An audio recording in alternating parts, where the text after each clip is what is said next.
that builds a path with young people away from violence and toward economic success. I want to express my appreciation and admiration for all of you, for your presence, curiosity, and your labor to repair our world. White supremacy came before the gun. The former director of the Division of Violence Prevention at the Boston Public Health once said to me around 3 years ago when we were meeting in her office, racism is the root cause of gun violence.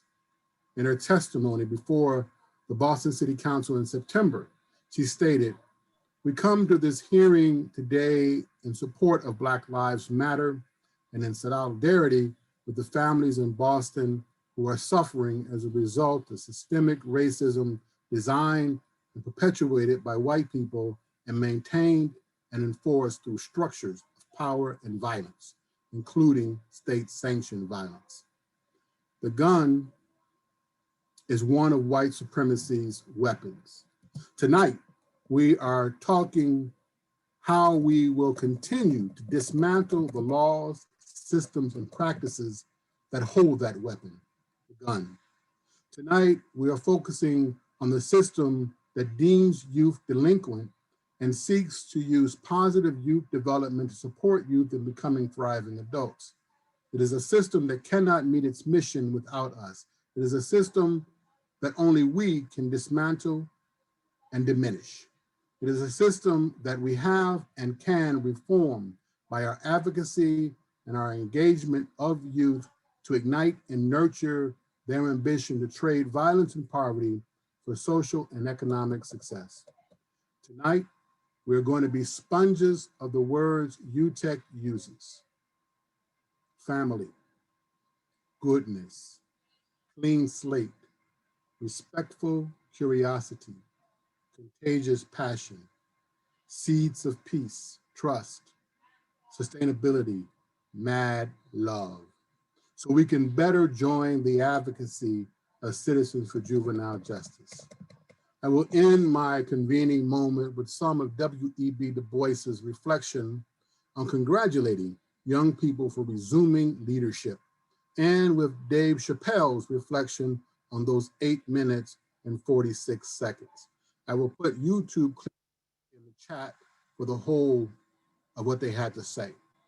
In his 3-minute comment, Du Bois talks about how suddenly, without advice from older people, comes the sit-in movement to resist all the little meannesses of racism. Meannesses the movement had not addressed. Meannesses we would not tolerate today. Du Bois notes that the students put their finger on something. They fought. It was hard fighting. They kept it up. It was part of a worldwide movement beyond the United States. Turkey, South Korea, the African awakening. Those young people changed the world. He closes with this quote: older people, like myself, are not needed just now.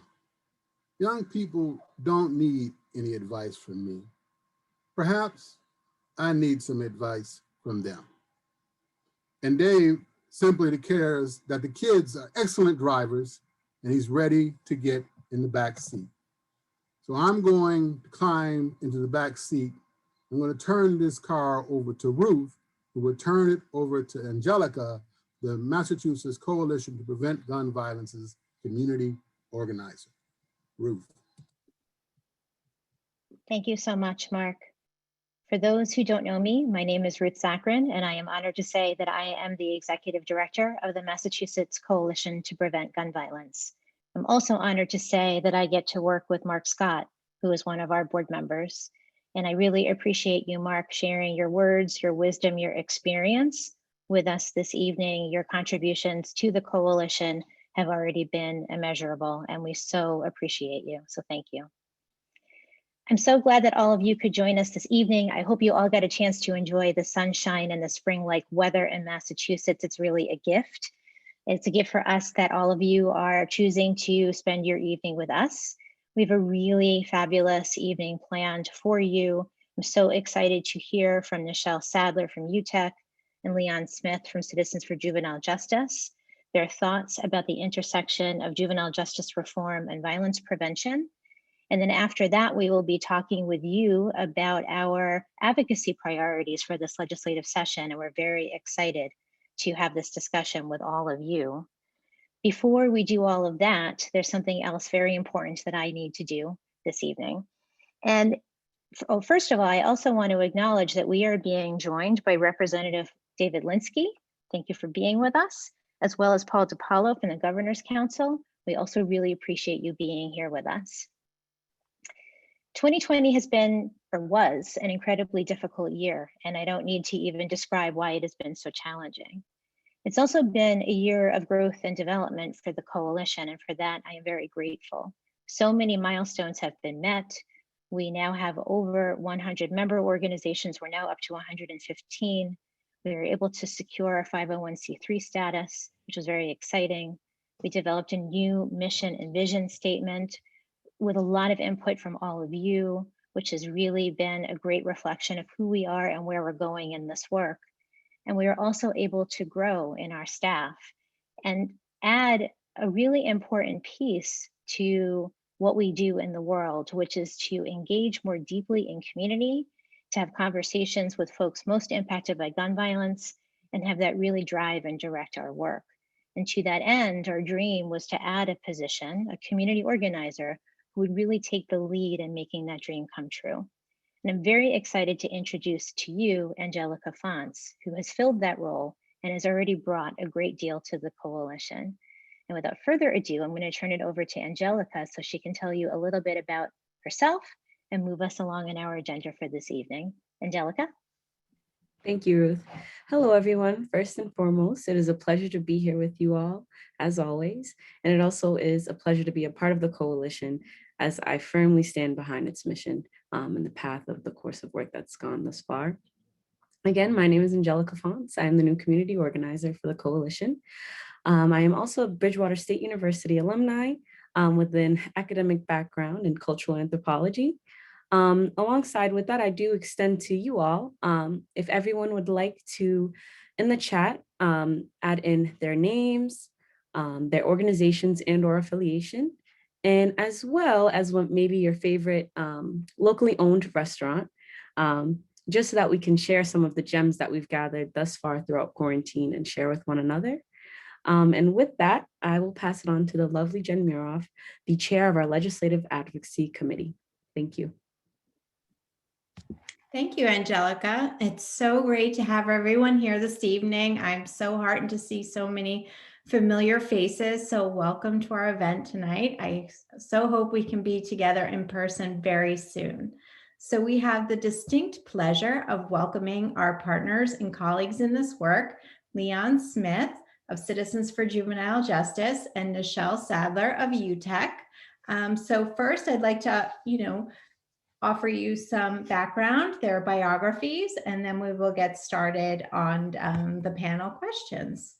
So Nichelle Sadler is the Senior Director for the Training for Excellence at UTEC, the premier training facility in Massachusetts for addressing gun violence through both a public health and racial equity lens.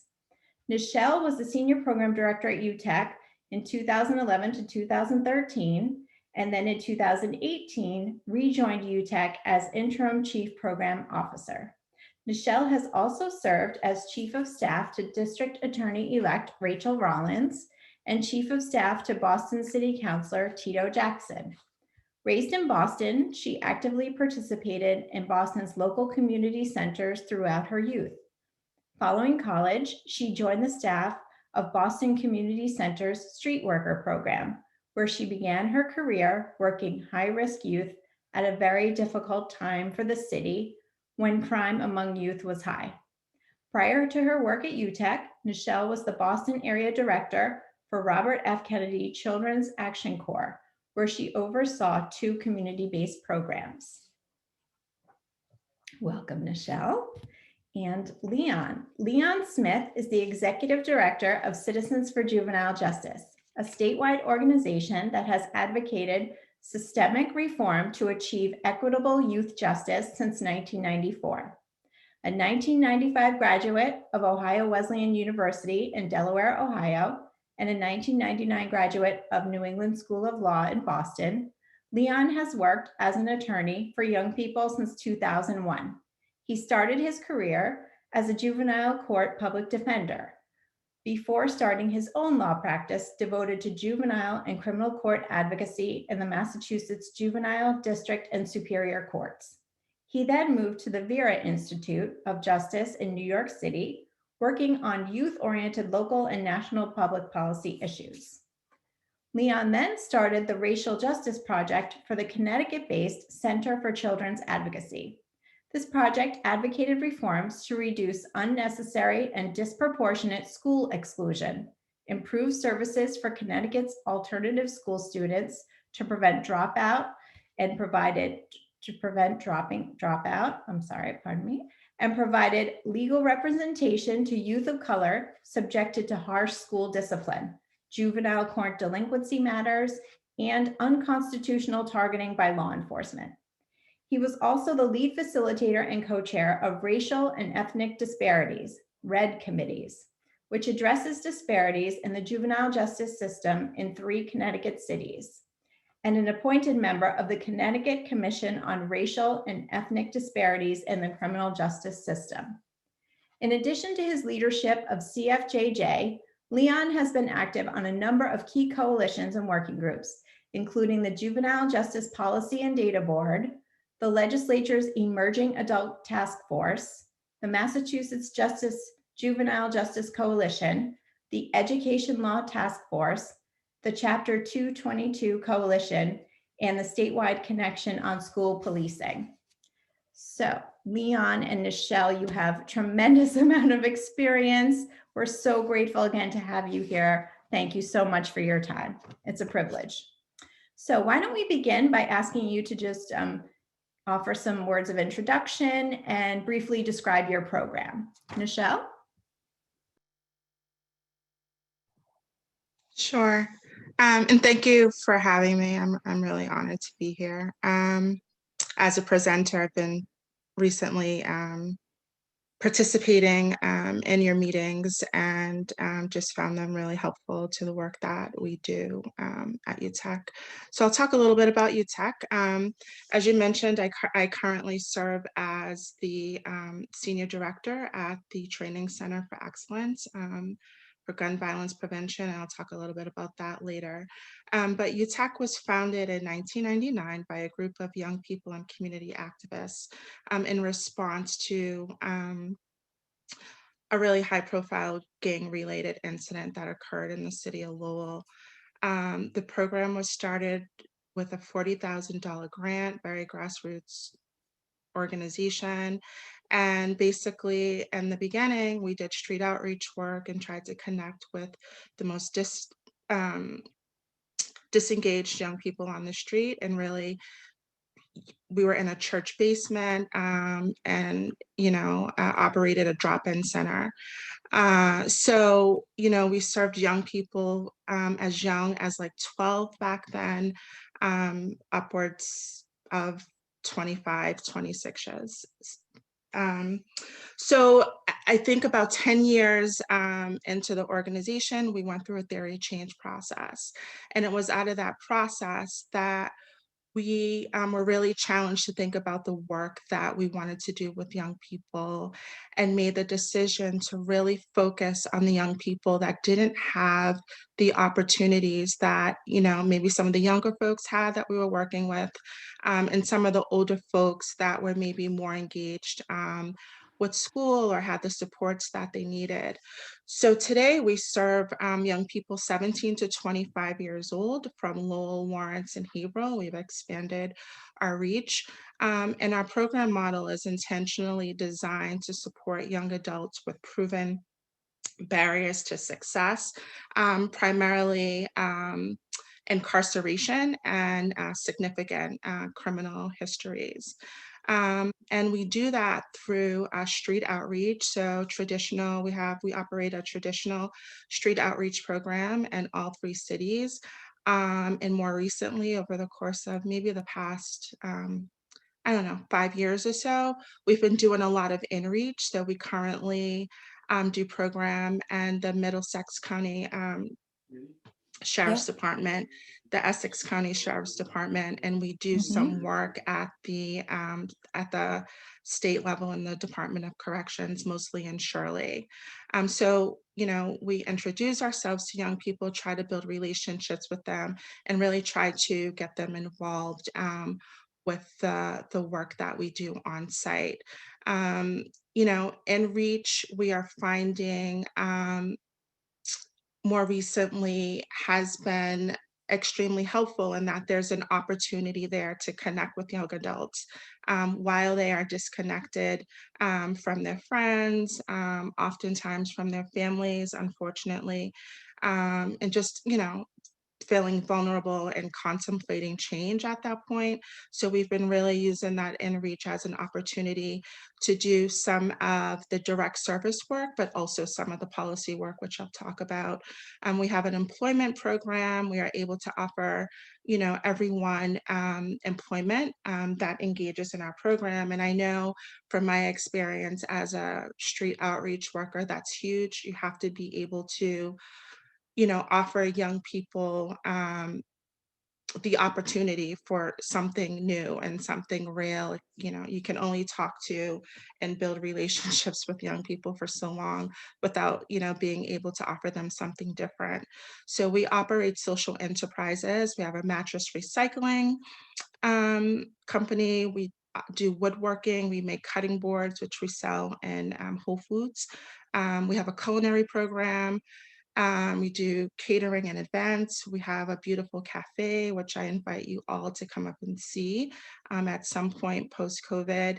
And just this year, January, we added a new social enterprise that we're really excited about, and hopefully we can get Angelica can come out and talk to our young people. We started an organizing social enterprise, so really training young people up to do organizing work post UTEC. Very quickly, we offer education, so we offer high-set classes. We have an internal organizing crew, which really focuses on community issues, issues specific to programming at UTEC and in the cities of Lowell, Lawrence, and Hebron.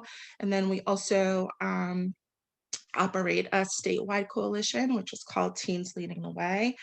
And lastly, we have a 2-Gen Center doing multi-generational work with our young people. We offer free daycare on site for all of the young people that are involved in our program. And I can't tell you how much how meaningful that work is, particularly for young men re-entering the community from incarceration. It really serves as an opportunity to help them connect with their children that, you know, they've been disconnected from.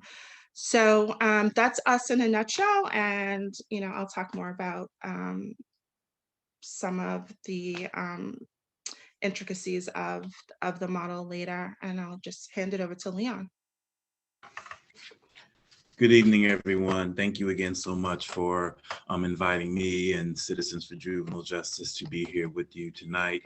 We are huge supporters of the work of the coalition. So CFJJ was founded in 1994 as the only independent nonprofit statewide organization working to improve the juvenile justice and other youth serving systems in Massachusetts.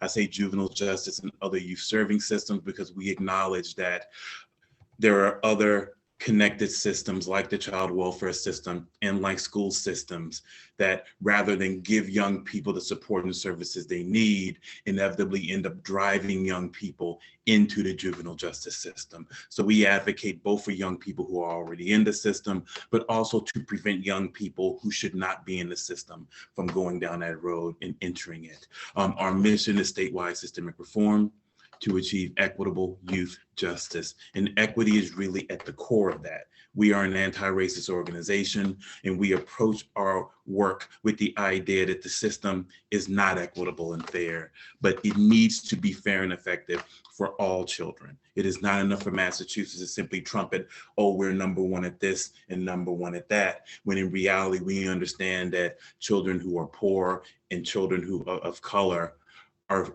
having much worse outcomes than the norm. So, so we advocate and we centralize racial justice as a part of our advocacy. There are 4 foundational pillars of our work. One is advocacy. We engage the legislature, executive agencies, and other system decision makers, again, out of that spirit of advocating and ensuring that young people are treated in an equitable, transparent, and developmentally appropriate way. The second is public education. We utilize research on positive youth development and best practices in youth justice to create an informed dialogue. We issue reports, forums, we're posting data and the newest research around issues of youth justice via social media and via our newsletter to ensure that we don't have anecdotes driving policy, but that we have data and facts, that we have an informed public, that we have an informed advocacy community, that we can ensure that that is what's driving our policy. The third is coalition building. We don't simply set these priorities on our own, but through culturally competent community engagement, we connect with youth serving organizations, community-based and grassroots organizations, through our Juvenile Justice Coalition and other coalitions that we form around specific issues to ensure that we are truly engaging in partnership with the voices of those who are directly impacted in forming an agenda and advocating for change. And finally, research. We are very much a research-based organization. We are constantly engaging in data analysis and pushing local and state entities who don't want to share data because they know that data shows the levels of bias that we have in our system, to get that, again, to make sure that we are adequately informing both decision makers and the public. So much more to speak, but that's just overview of the work that we do at CFJJ. Great, thank you. And we'll move on to our next question, and we'll turn it over to you first this time. So we've been talking a lot about how juvenile justice reform and changing the ways we think about and treat youth involved with the system, and how that can prevent violence in the future. Can you share with us some examples of that?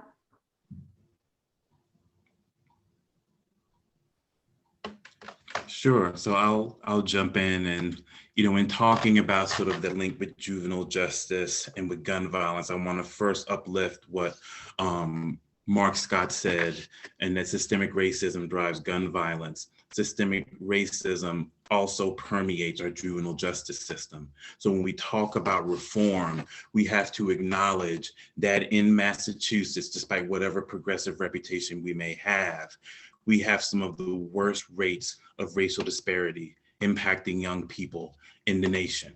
We have the 10th highest rate of incarceration for Black youth under 18, as they are 9 times more likely to be incarcerated than white kids.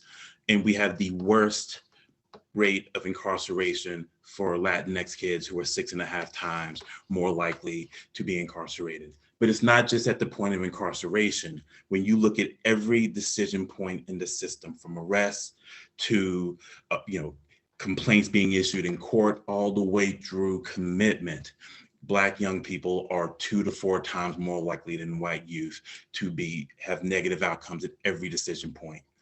And Latinx kids are 1.5 and 2.5 times more likely at all those decision points. To which I say one of the primary priorities we have in juvenile justice reform is making sure that systems are transparent with data about those outcomes, so that we can identify at every decision point where this is happening, why, and then we can begin to press, why is this happening, and really begin to challenge to make a change. So one of the bills that we have would require at every decision point throughout the juvenile justice system that data be presented by geography, by age, by race and ethnicity, so that we can begin to really meaningfully, challenge the disparities that we have.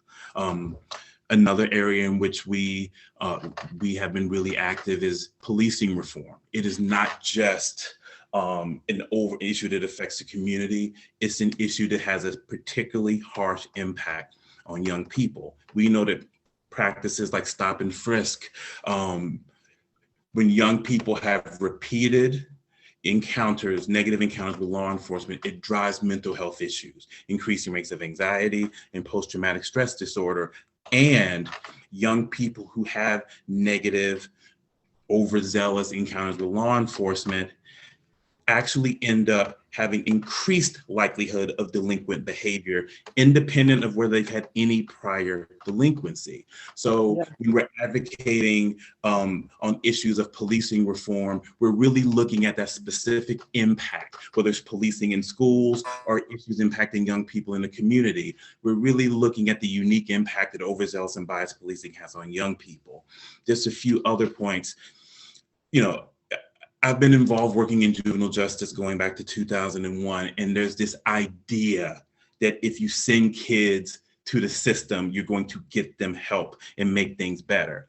We have to shatter that, because what actually happens is when you put kids and push kids into the system, you are actually increasing the likelihood that they will get in more trouble, and inevitably you'll make things more safe. We know the first time a young person's arrested, it doubles their risk of dropping out of school. And we know from years and years and years of data that when a young person drops out of school, it increases their likelihood that they'll get arrested, and ultimately dropouts are 3.5 times as likely to be incarcerated during their lifetimes. So you can see the chain reaction there, which is why we promote policies that challenge suspensions, expulsions, as well as policing in schools, because we need our young people to be in our educational system, getting support and not simply being pushed out, being on that track to drop out, which we know leads to more trouble. A couple other reforms that I'd like to just quickly highlight. Formal court processing. Again, entering the court increases the risk of further delinquency compared to diversion. So a young person has acted out in some way. That young person needs some assistance. When you divert them from the system and you get them supports in their community, you are increasing the likelihood that they will get help and not get in trouble again. When you send them into the system, you are increasing the likelihood that they will get in trouble again and continue to recidivate. So we are advocating this session to expand diversionary opportunities. We know that the worst outcomes in the entire adult criminal justice system are older teenagers, 18 to 20 years of age. Putting older kids in the adult system gives them twice the likelihood of recidivism than if they had stayed in the juvenile justice system with developmentally appropriate services. That is why we promote Raise the Age. So as you can see at each of these points, system involvement actually increases the risk that young people will be involved in further offending or in violence, which is why it's so important that we begin to break that thinking that the system can, that having worked in the system in every capacity, from being a lawyer all the way through doing policy, the system does not fix things. We need to instead, fight and advocate for supports and services in our communities to get these young kids. We can hold young people accountable, restorative justice, other programs, without putting them in the system. And we really have to think that way. And by reforming our system to be responsive to the needs of young people early, meeting them where they are, getting them what they need, when they need it, instead of just pushing them into the system, we will benefit down the road with safer communities. That's sound like a plan. Nichelle? Sorry, I was having an internet. But agreed, Leon. So, ditto to everything Leon said. We work very closely with Citizens for Juvenile Justice. And, at the core of our work is youth voice. There's nothing worse than going into these these various settings where folks are making decisions and not having the voice of the young people that the decisions are being made for, be a part of those discussions and a part of that decision making.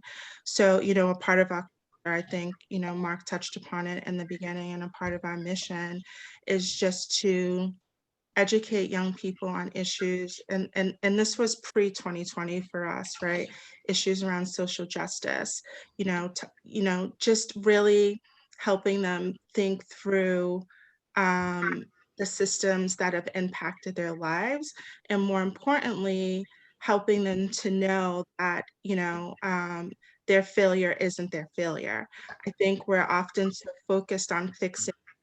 This is part of what the work that we're doing with the Gun Violence Prevention Coalition. Like, yes, young people need support. Hopefully they get that support prior than entering any system. But it's not the young person that needs fixing, it's the systems that need fixing. You can give the young people all the resources and all the supports in the world.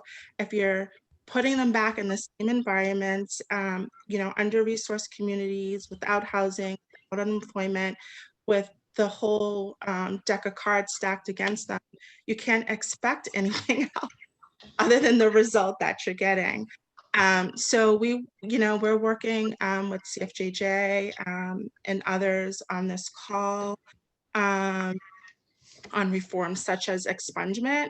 We've made some progress with expungement. We're proud of the progress that we've made with expungement that has been led by young people, but we have a long way to go. Our goal is automatic expungement, right? And right now, all of the kids, all of the young people, I'm old, so I still call them kids. All of the young people, the young adults that are really pushing for expungement don't even qualify under the amended law. They still don't qualify because there are so many disqualifying charges. So, that's one of the reforms that we're working on. We also do a lot of sort of administrative maintenance and budget advocacy. Gun violence prevention initiative that's funded through the Department of DPH is really, I think me hate to on this call, me hate to James, who is leading this initiative out of DPH.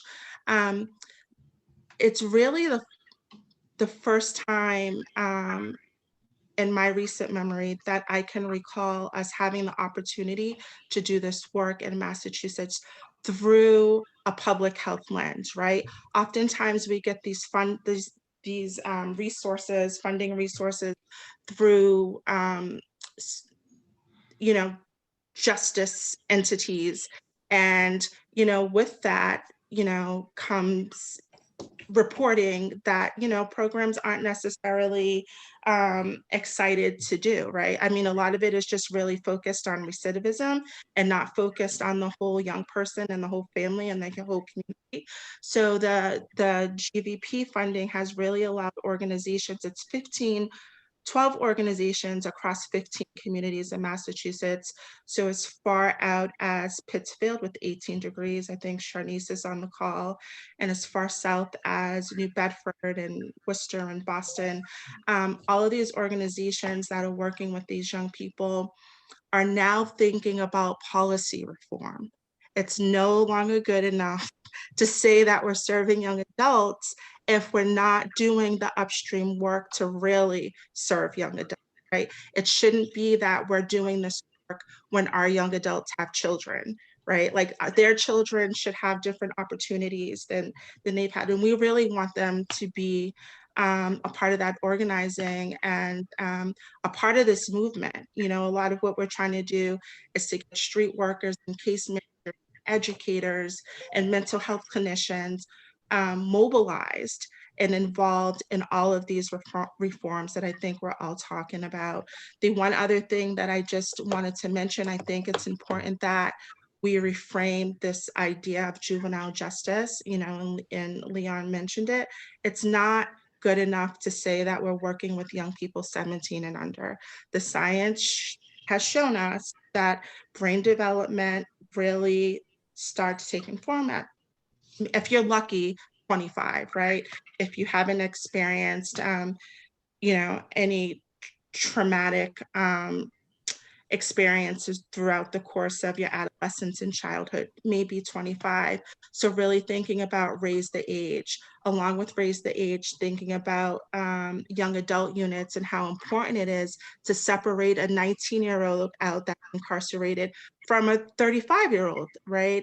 And thinking about providing them services if they are behind the walls that are really going to help them be more productive and put them on a trajectory of success when they re-enter the community. And most young people re-enter the community, and I don't know, Leon, you probably have the data, less than a year after incarceration. So making sure we have those supports is also really important. Great, thank you both. That was very powerful, shattering the myth, reframing all the ideas, reframing the words juvenile justice. That's very powerful, and I'm glad everyone is here to hopefully uplift this work when they leave. Nichelle, why don't we start with you for the next question, and then we'll turn it over to Leon. You both briefly touched on this, but just to get into some more specifics, it's important that we see youth as members of families and communities. When we improve outcomes for young people, how does that also translate into positive change for their families and communities? I mean, that's the work. If we can, the majority of our young adults are young men, mostly young men of color. And if we can put them on the road to economic success, if we can provide them with skills and education, if we can provide the opportunity for them to do work with their children as a part of the 2Gen Center and help them build healthy relationships with their partners and the mothers of their children, that's how you change the community. And as I mentioned, it's the young people that should be deciding with the support from young adults what that work is and what that work looks like for them. And I mentioned that we added organizing as a social enterprise at UTEC. We had culinary and we had woodwork and mattress recycling because it was a tool for us to bring in as many young people as needed into a warehouse to give them a living wage. But we found and we still find today, when young people don't necessarily show up for cafe work because they're not that interested in it. Some people are, some people aren't, or they're having issues and they can't show up for education. The one thing that keeps them engaged is the organizing work and the social justice work, right? Like, they care about the issues that affect their everyday lives. And it's also an opportunity to connect them with the industry that is pretty much Corey friendly. Get into a union and do work within hospitals and do work within organizations like ours, and it pays a decent wage. I think the average organizing job pays around $50,000 an hour, and it's them doing the work that they care about and doing the work for their peers and their brothers and sisters coming behind them. So I'll stop there and I'll let Leon go because I can go on and on and on. No, thank you. And to me, this is a great question. I mean, ultimately, we want our young people to grow up and develop into their best selves and just become responsible, contributing members and to help build our communities.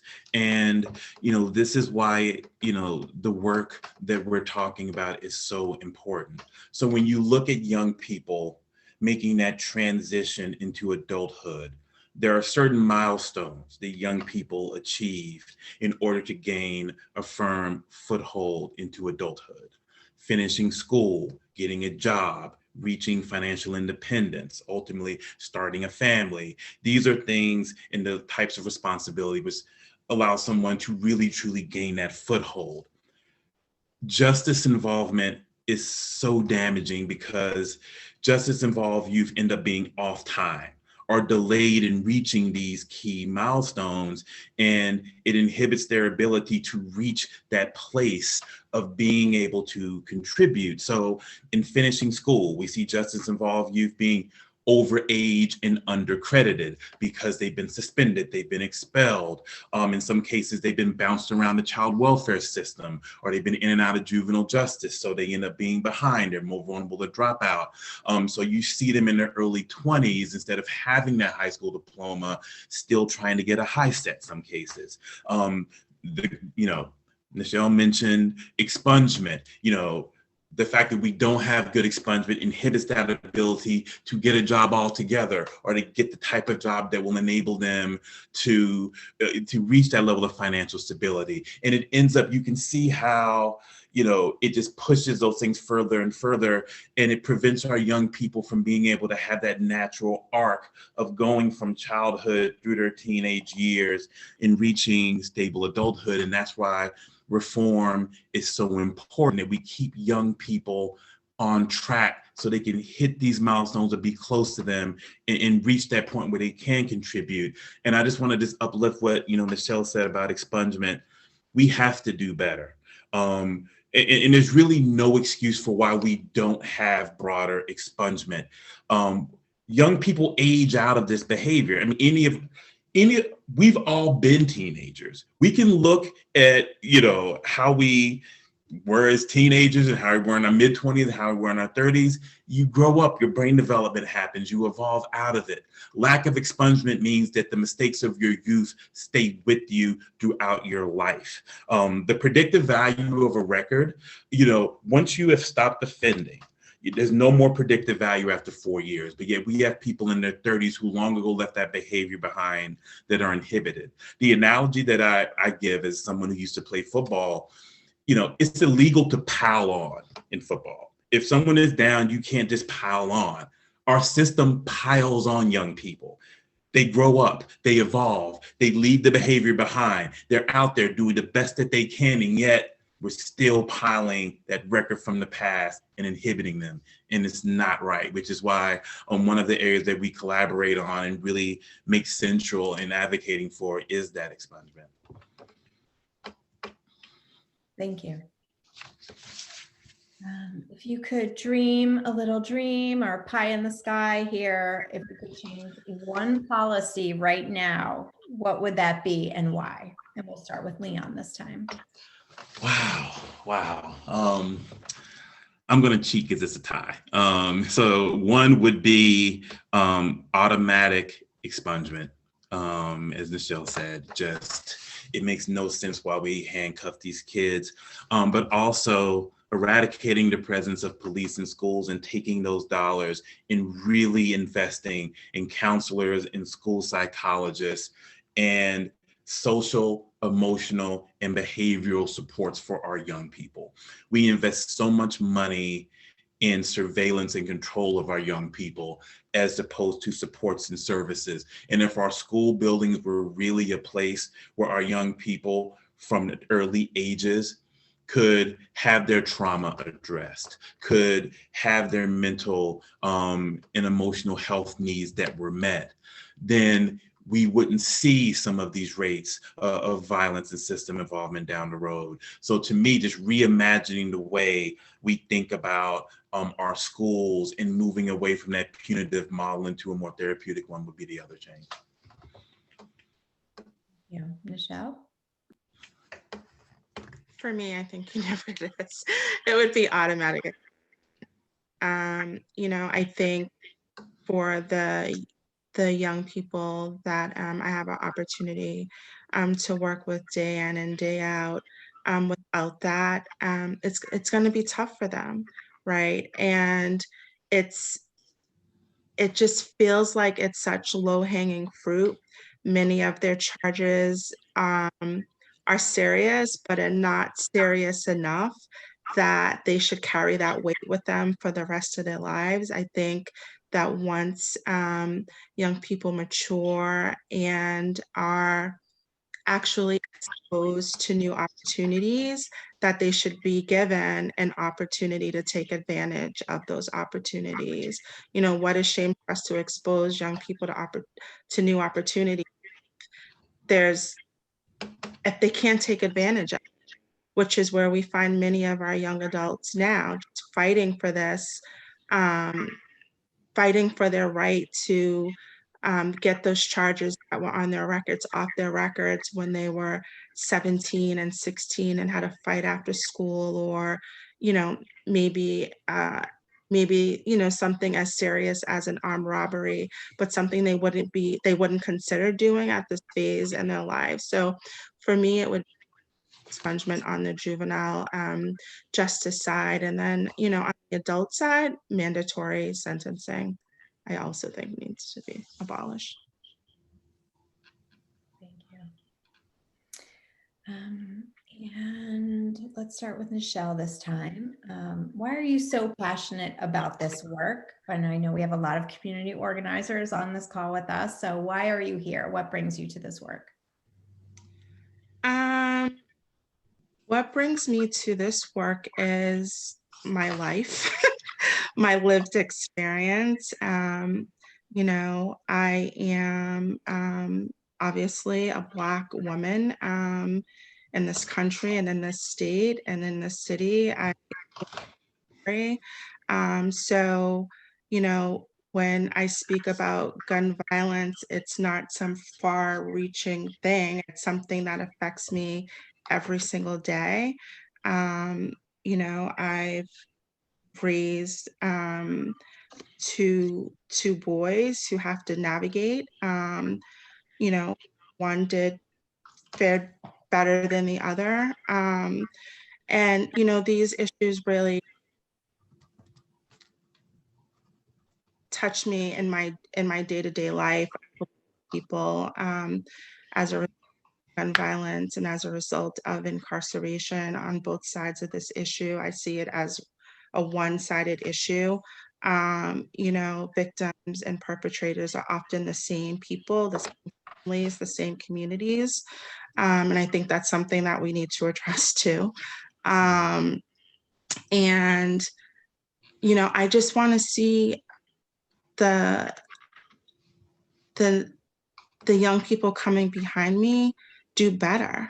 And I want to see organizations and folks on this call really push the agenda for them to have opportunities to succeed. It breaks my heart when, you know, I did jury duty last year in Superior Court in Boston, and to see these beautiful faces in these cells waiting to go to trial and facing life, it was gut-wrenching, like gut-wrenching, baby, right? And you know, like Leon said, I believe we can do better. I think COVID, unfortunately, as horrible as it was, has shown us we can do better. A lot of these facilities are close to empty. And guess what? Gun violence has spiked a little bit, but crime overall hasn't. It hasn't spiked. So that just tells us that, you know, we can use this as an opportunity to really think creatively about solutions, not only for our young people, but for the systems that impact them. Thank you. Leon? Yeah, it's amazingly said. I mean, for me, it's channeling so much of just the anger and frustration that I experienced as a Black boy growing up in an extremely impoverished community and seeing inequity from a young age, and trying to basically channel that to try to make the system better and the society better for my son and his children and for future generations. It's knowing, you know, what that unfairness feels like, knowing what it's like to be profiled, know what it's like to be patted down and humiliated, knowing what it's like to grow up in a zip code where people make judgments of who you are just because of where you're from. And so for me, this work is personal to me. As a lawyer, when I represented kids all those years, I looked at those young men in those cells as if they were my son, and that they deserve someone who would stand up and fight for them. And again, just, the inequity of our system, the passion to push back and fight against that. I've just seen, in my own advocacy life, having to fight tooth and nail to try to get supports for young people that are freely given to young people who are 5 miles away because they live in a different community. So for me, it's a personal level brings me to this work, but in many ways, as a longtime frustrated lawyer who got tired of seeing the same cases with different faces because our system is so broken, and wanting to try to work on a systemic level to say, no, we have to change the way this system works. Because as much as I love my years working for each and every kid, I want to change the system and make it better for thousands of kids. And ultimately, I think that's what really drives me every day. Thank you. Thank you both for your responses. They are all our kids. That's what. Thank you. One last question for this evening. Do you think young women and young men benefit from different types of outreach services?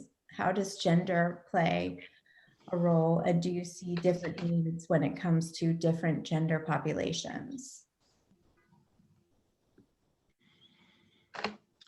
Yes, and so for me, we can't forget about our young women in the juvenile justice system. I feel like in some cases, the majority of the young people who are in our system are boys. And, so often the focus is there, but we have, young women with unique forms of trauma and their own, specific need for supports and services. And so, yeah, absolutely. I believe that at the end of the day, if there are young people who are coming towards our systems with high levels of need, we need to make sure we have the appropriate supports and services to meet their need. It can't simply be cookie cutter. Nichelle? I agree. I don't really have anything to add, but I agree. Yeah, I think services do need to be specific. Thank you both so much. This was a very powerful and uplifting conversation. And as a coalition, we thank you for everything you do every day to keep young people safe. And we're eternally grateful. I'm getting a little choked up as I'm talking to you. So I can't thank you enough. The coalition is behind you. And as we move into our discussion of our legislative priorities, please know that we will be fighting for expungement expansion and diversion and raise the age, because we know that will reduce violence in youth, and that is one of our main goals. So thank you again so much. And with that, I will turn it over to my colleague, Emily Popke. Thank you. Thank you.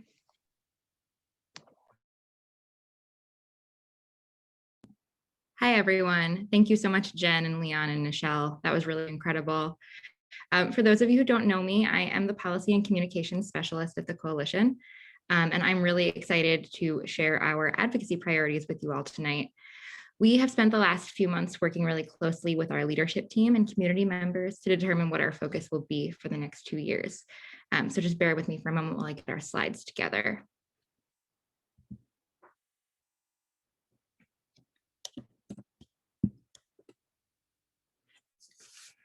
So our advocacy priorities for the next 2 years will fall into the following 3 categories: access to firearms, juvenile justice reform, and the intersection of trauma and gun violence. An overarching theme for the majority of our advocacy is promoting the well-being of all young people in the Commonwealth, no matter their history or background. An investment in young people is an investment in violence prevention. In the access to firearms category, we're going to be working on ghost guns, which refers to untraceable firearms that are assembled at home or printed using a 3D printer. They're usually made from kits that you can purchase online, which make it really simple to have a fully functioning firearm that does not have a serial number and does not require any of the background checks or licensing that we have in Massachusetts. These guns are increasingly being used by white supremacists and other extremist groups. We're still working with our local and national partners to determine what our action steps will be around ghost guns, but we will keep you all posted when we know more. We will also be working on the crime gun data analysis bill that you might remember from last session. This bill is sponsored by Senator Cream and Representative Decker and requires that the data that is collected on guns recovered in connection with the crime is analyzed so that we can better understand where these guns are coming from and measure the efficacy of our gun laws. Our next category is juvenile justice reform.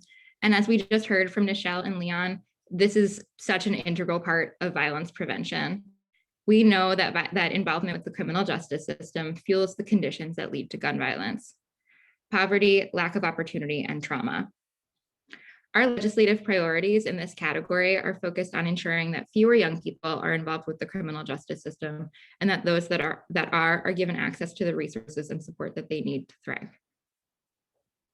The bills that we will be supporting in this category include Raise the Age, which was mentioned by both Nichelle and Leon, which is sponsored by Reps O'Day and Khan and Senator Boncory, which raises the age at which a young person is considered an adult in the eyes of the criminal justice system, allowing 18 to 20-year-olds to remain in the juvenile justice system, providing them with access to more supportive services.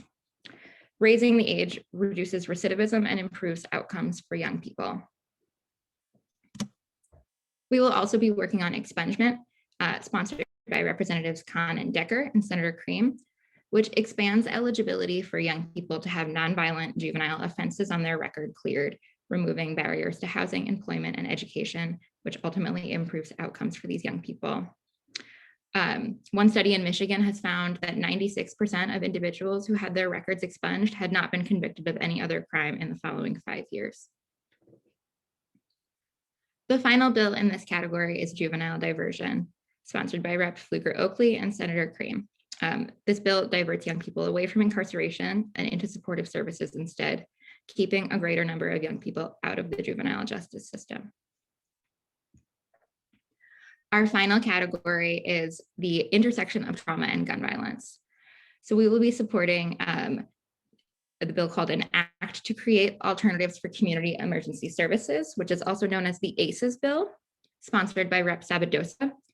This bill creates a pilot program for a non-police response to mental health crisis calls, specifically to be implemented in and designed by a historically over-policed community. And finally, we have a bill that provides universal basic income for youth aging out of foster care, sponsored by Rep. Miranda. This bill creates a pilot program to provide financial support to young adults who have aged out of foster care. And I'm going to turn it over to Ruth to speak a little bit more about this particular issue. Thank you, Emily. I just wanted to jump in and talk a little bit more about this particular bill. It's a new bill. It's also a new issue, I think, to talk about as it relates to gun violence prevention. And I just wanted to bring a little bit more context to this particular initiative that we are undertaking. Many of you know that my background is working with survivors of domestic and sexual violence, as well as running youth trauma programs. And during the years that I did that work, I had opportunity to work with many, many young people who were in foster care, in group homes, aging out of foster care. And those young people struggle when they age out of foster care. They don't have much of a foundation or many resources to help them be safe and well in the world. And we were seeing a lot of very negative outcomes for these young people as they were entering early adulthood without a framework of support. And when I was running domestic violence shelters, we would often see young people who had gone straight from foster care to living with abusive partners and then in shelter, or in other situations that really compromise their health, wellness, and safety. And so really getting at this idea of a key aspect of preventing gun violence, preventing violence in general, is making sure that young people and all young people have access to the resources that they need to be safe and well in the world. This felt like a really key initiative for us to take on as a foundational way of supporting our young people for all the reasons that Nichelle and Leon touched on before in their discussion. So while it is not technically a juvenile justice issue, we do see it as very interrelated, and we're very excited to have more conversations around how all of these different pieces come together to support young people as they emerge into adulthood in a way that is safe. I'll turn it back to you, Emily. Thanks so much, Ruth. And so we will wrap up by talking about our budget priorities for the upcoming fiscal year. So like our legislative priorities, our budget priorities are really centered around advancing, improving the well-being of young people. You'll likely remember a lot of these line items that we supported last year. So I'm not going to go into too much detail, but following the meeting, we're going to be sending out some fact sheets, but that will have a lot more information. So the line items that we will be supporting include the Safe and Successful Youth Initiative, the DPH Violence Prevention Grant Program, recidivism reduction for youth and young adults, the Summer Jobs Program for at-risk youth, also called YouthWorks, and the Neighborhood-Based Gun and Violent Crime Prevention Pilot Program. So we now have time for some questions that Jen and Ruth and I will answer together. So feel free to put your questions in the chat and we will try to answer as many as we can.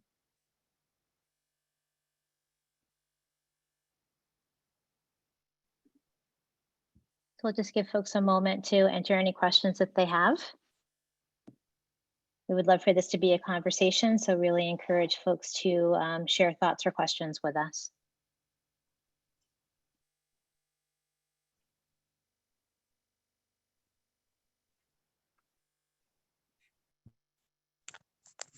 I have more of a comment. I'm sorry, Ruth.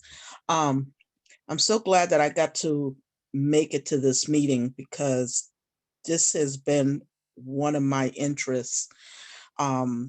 Dealing, well, I shouldn't say dealing, concern about what goes on with this youth, with the youth out here. My son was murdered 2016. He was 33 at the time. But when he was 12, he lost one of his best friends and a cousin. And I watched him struggle with that, despite of all the counseling that I tried to get him into. Since then, as I said, he was murdered, and he left a 13-year-old son. And I watch him struggle, and I try to be as supportive as I can for him. But over the years, I've watched many other kids struggle to deal with the loss of loved ones and not get the support that they need and all of that kind of stuff. And since my son passed away, I've looked to see, I contacted MOVA, I can't remember the exact title, the full name of it. But anyway, they sent me a list, and it was literally, the list that they sent me at the time was literally had 3 programs in the whole state of Massachusetts that addressed teenage boys, which was my main concern. So it's not until now that I'm in this meeting that I'm like hearing all these wonderful things that are happening out there. And I want to thank every single one of y'all for what y'all are doing, because I've spoken to, like, I know Marcus is on this meeting. I know Otis. Is it Otis? I'm sorry. Yeah, Otis, I think it is. There's several people here that I know. And I've been running around town kind of like throwing that out there. And someone kind of took my idea and started something recently, but I am so glad that this is going on. And I'm hoping to, like, I made a list. I charted down everybody's name. So I'm gonna try to contact several of you so you can help me to start something. But I'm glad that this is all going on. And I just want to say I appreciate it and I thank y'all for what y'all doing. Thank you so much, Sharon. It's really good to see you here. Sharon and I met, I think, within the first couple of weeks of my time at the coalition, and I'm really glad to still be in relationship with you. And I thank you for sharing your story with us and your experiences and your wisdom. And I would really love to just keep you in these conversations and connect you with any of the folks who've been participating in this meeting. You're an essential part of this work as well, and I thank you for that.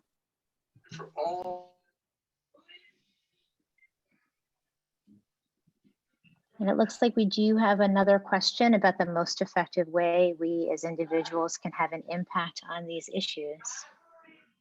Jen or Emily, do you want to take that one? We'll leave that to Jen as chair of our Legislative Action Committee. Jen, are you with us? Yes, sorry, I think I was having technical difficulties here.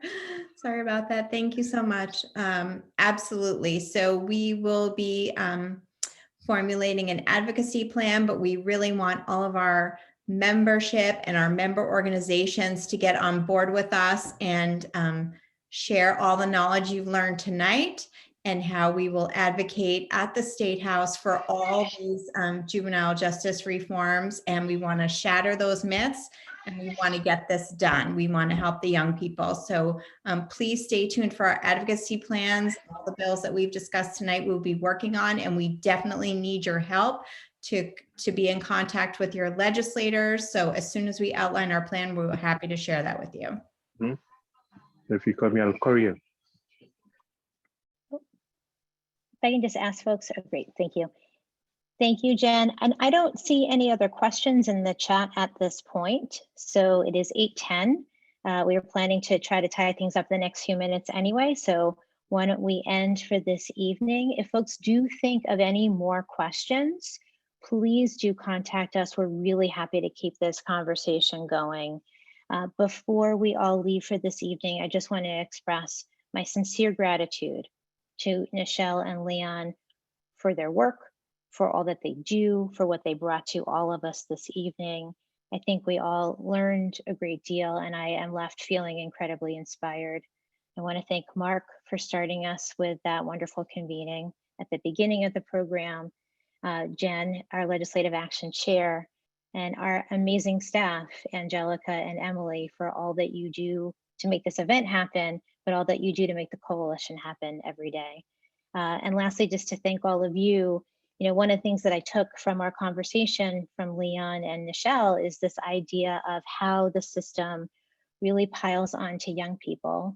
And I think we are all here because we care about ending violence, but I think we can also all play a role in taking some of that piling stuff off of young people so they're freer to be successful, to be safe, to have what they need, to move forward in their life in a way that's productive and healthy. So we can all play a role in changing what that is. I thank all of you for being with us this evening. We will be sending out some follow-up materials and action alerts, so you'll hear lots more from us. In the meantime, if you do have any questions, please do get in contact with us. And I hope you all have a terrific rest of your week and enjoy the weather tomorrow.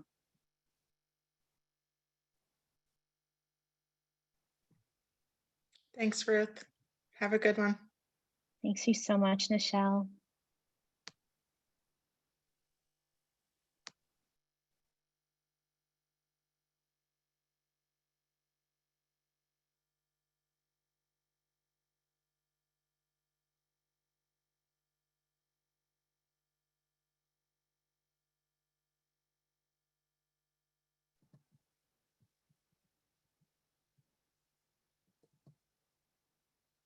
See you later. Thanks a lot. Good job, all. Ruth, you're muted. Oh, sorry. Mark, if you can stick around for just a second. I can.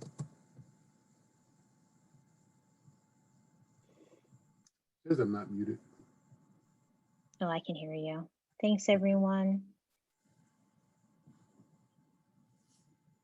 Emily, Angelica, and Jen and Mark, you can just stick around for a moment.